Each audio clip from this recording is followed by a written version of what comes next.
Bismillahirrahmanirrahim. Assalamualaikum warahmatullahi wabarakatuh. Pertama sekali, sudilah saya memperkenalkan dahulu diri saya. Nama saya Muhammad Atiq Hilmi bin Muhammad Hanafi. Nombor matrik saya ialah 99101035593001. Dan saya merupakan pelajar dari OUM Kota Baru, Kelantan. Yang dihormati pensyarah serta rakan-rakan sekalian, pertamanya saya ingin mengucapkan ribuan terima kasih kerana sudi mendengar pembentangan saya pada hari ini, iaitu berkaitan dengan kursus tilawah Al-Quran yang merangkumi 5 komponen utama. Yang pertama ialah pengenalan Al-Quran dan juga pengenalan surah At-Taubah. Yang kedua pula adalah analisis hukum tajwid ayat yang kedua. Yang ketiga, perbincangan pengajaran ayat yang keenam. Yang keempat, penyediaan RPH ayat yang ke-18. Dan akhir sekali ialah cadangan aktiviti pembelajaran kendiri ayat 19 daripada surah At-Taubah. Al-Quran merupakan sumber utama ajaran Islam yang menjadi panduan kepada seluruh umat manusia. Setiap bacaan Al-Quran bukan sahaja hanya dibaca, malah dihayati, difahami dan juga diamalkan. Dalam konteks tilawah, penguasaan ilmu tajwid ini amatlah penting. Kerana apa? Kerana kita ingin memastikan bacaan yang dilafazkan itu dengan tepat tanpa menjejaskan sebarang makna. Surah At-Taubah ialah surah Madaniyah yang membincangkan soal keimanan, tanggungjawab umat Islam dan hubungan dengan golongan musyrikin serta prinsip keadilan. Walaupun sebahagian ayatnya mengandungi konteks peperangan, akan tetapi surah ini turut mengandungi nilai kemanusiaan dan toleransi yang relevan sepanjang zaman.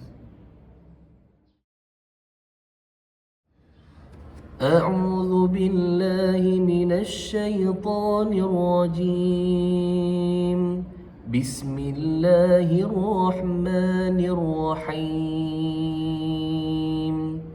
فسيحوا في الأرض 4 أشهر واعلموا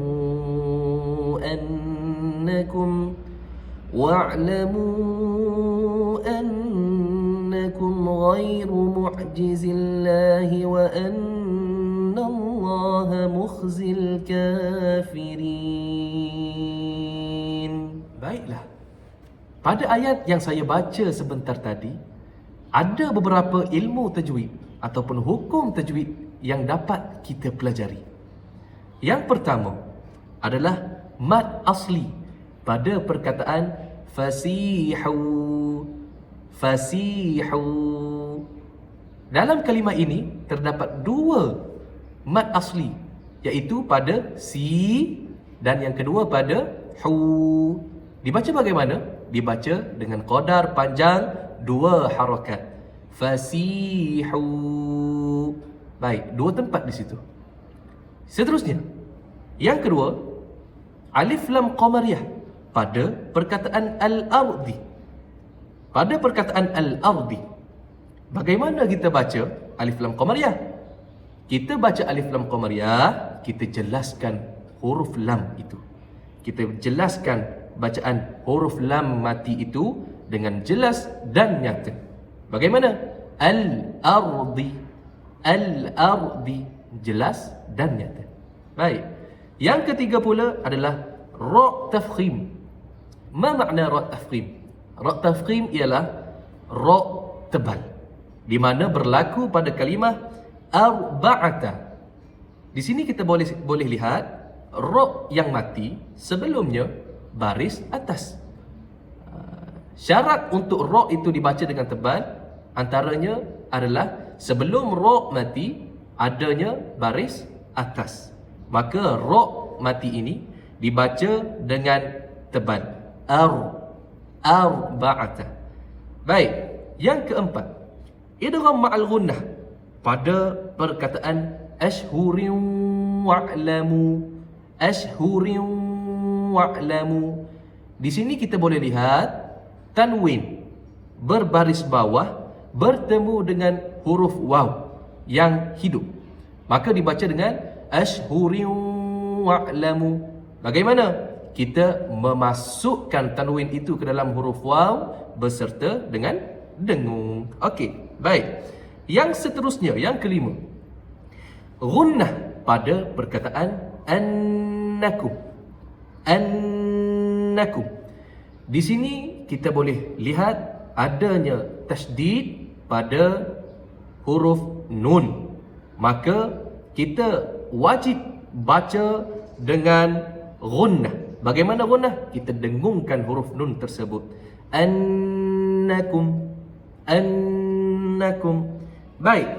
Yang terakhir sekali adalah mad arid lis-sukun pada akhir ayat, di mana menunjukkan pada akhir ayat tersebut adalah kalimah kafirin.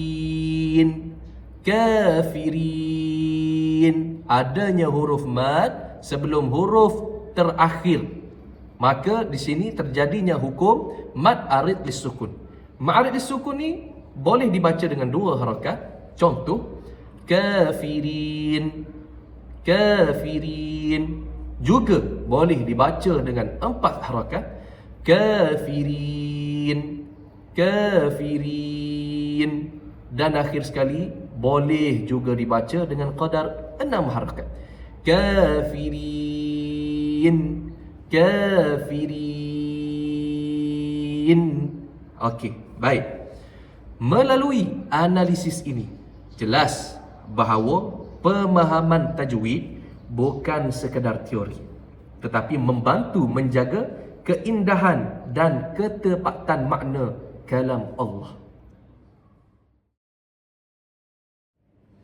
Ayat yang ke-6 surah At-Taubah menegaskan bahawa jika seseorang musyrik meminta perlindungan daripada umat Islam, maka umat Islam wajib melindunginya sehingga dianya mendengar ayat kalamullah dan dibawa ke tempat yang aman.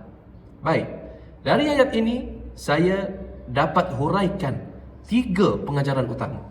Yang pertama, kepentingan melindungi nyawa dan keselamatan. Yang kedua pula, toleransi dan keharmonian dalam masyarakat majmuk. Yang ketiga, dakwah secara hikmah dan berilmu. Kesimpulannya, ayat ini membuktikan bahawa mesej Al-Quran bersifat universal dan relevan dalam kehidupan moden. Baiklah, seterusnya ialah RPH bagi ayat yang ke-18 surah At-Taubah yang bertajuk peranan memakmurkan masjid. Objektif pembelajaran ini adalah, yang pertama, murid dapat membaca ayat dengan betul.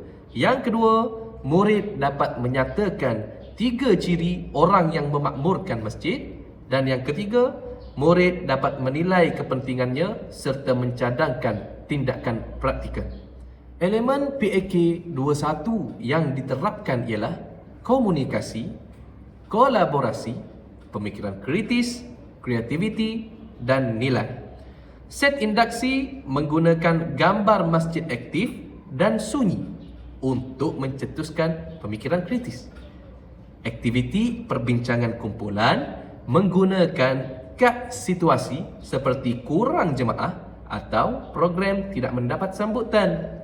Seterusnya, murid mencadangkan penyelesaian dan membentangkan secara kreatif. Dan akhir sekali, refleksikan diri melalui penulisan, komitmen, amalan.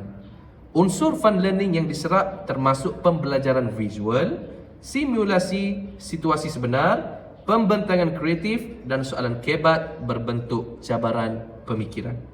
RPH ini bukan sahaja menekankan hafalan, tetapi penghayatan dan aplikasi dalam kehidupan yang sebenar. Bahagian yang terakhir ialah cadangan aktiviti bacaan dan hafazan ayat 19 daripada surah At-Taubah secara kendiri di rumah.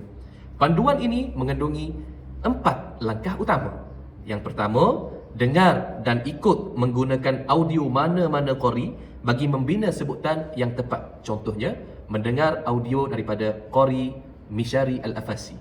Baik, yang kedua, teknik potong dan ulang, iaitu membahagikan ayat kepada bahagian yang kecil untuk memudahkan hafazan. Ayat yang panjang itu kita potong supaya dia menjadi pendek. Kemudian kita boleh menghafal dengan satu ayat yang pendek kepada satu ayat yang pendek supaya dapat kita ingat satu ayat yang panjang. Baik, yang ketiga, rakaman kendiri, di mana murid merakam bacaan sendiri dan membandingkan dengan bacaan asal. Baik, murid rekod suara mereka menggunakan telefon dan sebagainya, membacakan ayat yang ke-19 ini, kemudian dibandingkan dengan bacaan asal para qari. Baik, yang seterusnya, langkah yang keempat, penilaian kendiri menggunakan senarai semak yang menilai sebutan, tajwid, kelancaran dan hafazan tanpa melihat mushaf. Baik, apabila mereka telah buat kesemuanya, maka kita menggunakan senarai semak yang boleh dinilai melalui sebutan, tajwid, kelancaran dan hafazan tanpa mereka melihat mushaf. Elemen motivasi seperti cabaran 5 hari hafazan dan ganjaran simbolik turut dicadangkan bagi meningkatkan minat murid-murid ataupun pelajar.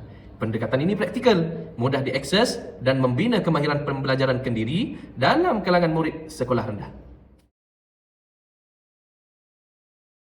Baiklah, akhir sekali, sebagai kesimpulan, tugasan ini menunjukkan bahawa pengajaran Al-Quran perlu merangkumi 3 aspek yang utama.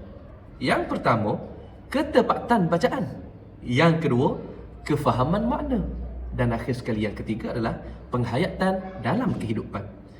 Melalui analisis tajwid ayat yang kedua, perbincangan nilai kemanusiaan ayat yang ke-6, RPH berasaskan kebab bagi ayat yang ke-18, serta aktiviti kendiri ayat yang ke-19 daripada surah At-Taubah tadi, jelaslah bahawa Al-Quran boleh diajar secara holistik dan relevan dengan cabaran semasa. Sebagai bakal guru pendidikan Islam, saya sedar bahawa tanggungjawab kita bukan sahaja ingin memastikan murid-murid dapat membaca Al-Quran sahaja, akan tetapi kita juga perlu memastikan murid-murid ini dapat memahami Al-Quran, seterusnya menghayati Al-Quran, dan akhir sekali dapat mengamalkan Al-Quran dalam kehidupan seharian mereka.